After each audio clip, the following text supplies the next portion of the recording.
People collect things, some people collect stamps, others collect vintage cars.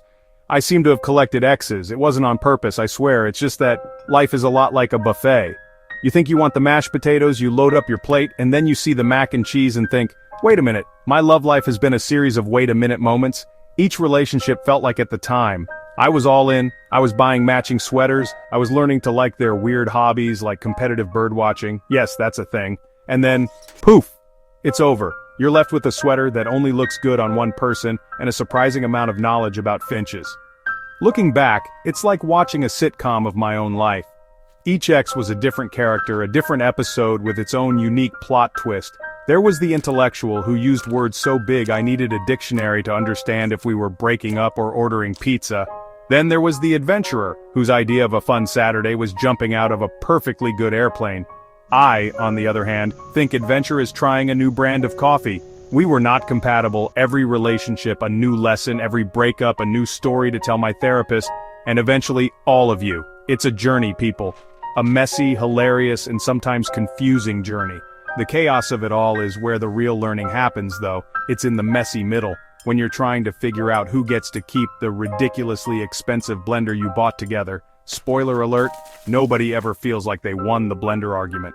These moments teach you about compromise, about what you truly value, and about your own capacity for patience. Or in my case, my stunning lack of patience when it comes to kitchen appliances. You learn that love isn't just about the grand gestures, it's about navigating the small, everyday insanities with someone and not wanting to run for the hills. And let's be honest, the variety is what makes it interesting. If every relationship were perfect and easy, we'd have nothing to talk about. We'd have no reason to call our friends for a 3-hour debrief. We'd have no material for sad songs or funny talk show monologues. So in a way, I'm grateful for every single one of them. Each ex has added a new color to my personal tapestry of life experiences. It's a very colorful tapestry. It might be a little frayed around the edges and have a few wine stains, but it's mine. And it's much more interesting than a plain one. For the longest time, I was a card-carrying member of the monogamy club. One person forever and ever, amen. That's the dream, right? It's what all the movies tell us. You find your lobster, like Phoebe from Sed. I was on a mission to find my lobster. I went through a few crabs and a shrimp or two along the way, but I was committed to the idea. The problem is, sometimes you think you found your lobster, but it turns out you're just really hungry, and it was the first thing you saw at the seafood counter. Monogamy is beautiful, but it's also a lot of pressure, like trying to assemble IKEA furniture with no instructions. Then came a phase where I thought, maybe the model is wrong. Maybe love isn't a one-size-fits-all kind of deal. So I dipped a toe into the world of polygamy, not in a let's all live on a compound kind of way, but just exploring the idea that you can care for more than one person at a time. It sounded very modern and enlightened. The reality? It was complicated. It was like trying to be the main character in 3 different movies at the same time. The scheduling alone required a personal assistant and a color-coded spreadsheet. It was emotionally exhausting.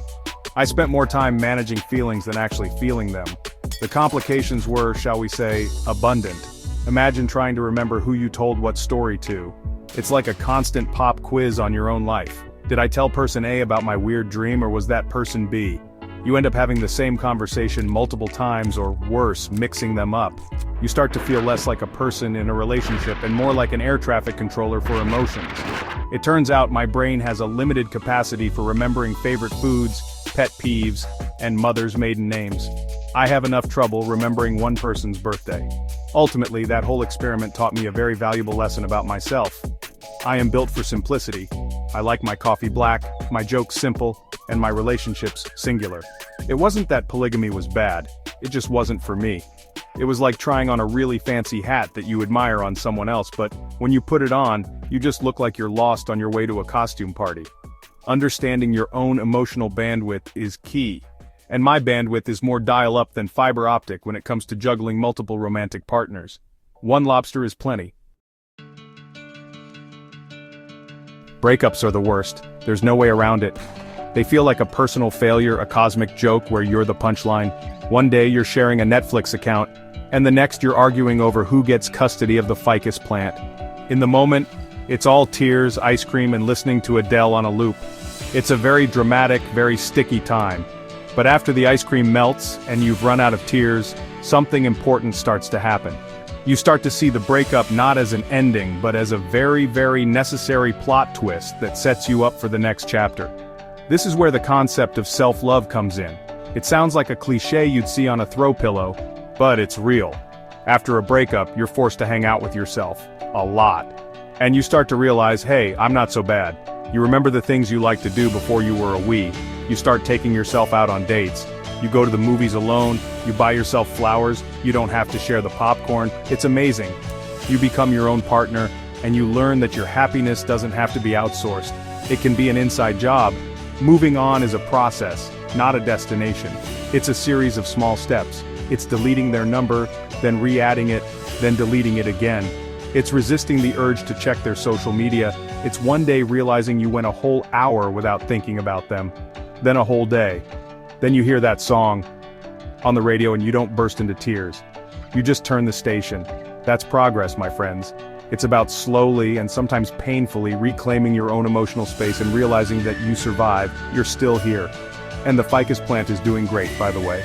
The most crucial lesson is that you are whole all by yourself. A partner should be a wonderful addition to your life. Not the reason your life is wonderful. It's a subtle but powerful shift. When you learn to enjoy your own company, you stop looking for someone to fill a void. Instead, you start looking for someone who can add to your already full life. You become more selective. You raise your standards.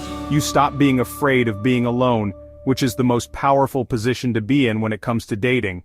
You become the lobster, and you're just looking for another cool lobster to hang with. When you've been through a few rounds in the dating ring, you learn to appreciate the humor in it all. Modern dating is absurd. We have apps where we swipe left or right on people's faces like we're ordering takeout. We have ghosting, where people just disappear. Did they join the witness protection program? Did they get abducted by aliens? Nope, they just didn't want to send a text. The irony is that in our hyper-connected world, we've found new and creative ways to be completely disconnected from each other. You have to laugh, otherwise you'll cry. The lessons learned are often coated in a thick layer of irony. The person who taught me the most about patience was the one who could never be on time for anything. The relationship that taught me the importance of communication was the one that ended because we literally stopped talking to each other. It's like life is a stand-up comedian with a very dry sense of humor. Each heartbreak, each misunderstanding, each ridiculously awkward date is a setup for a punchline you only understand later. The punchline is usually, wow, I really put up with that? And through it all you grow. You really do. You start to distinguish between an emotional reaction and a rational thought. Your heart might scream, he didn't text back in 5 minutes, it's over. But your brain, now seasoned by experience, calmly says, maybe he's in a meeting. Or maybe his phone fell in the toilet, let's give it an hour. This internal dialogue becomes your superpower. It saves you from countless hours of unnecessary panic and overthinking. You learn to trust your gut, but you also learn to give your gut a second opinion from your brain. In the end, the goal isn't to find a perfect person or have a perfect relationship, there's no such thing. The goal is to find a healthy relationship that works for you. It's about finding someone whose particular brand of crazy is compatible with your particular brand of crazy. It's about finding someone who makes you laugh, who supports your growth, and who you can be your wonderfully imperfect self with. The journey through love with all its exes and heartbreaks is ultimately a journey back to yourself. And hopefully, you end up with someone who loves that person just as much as you've learned to.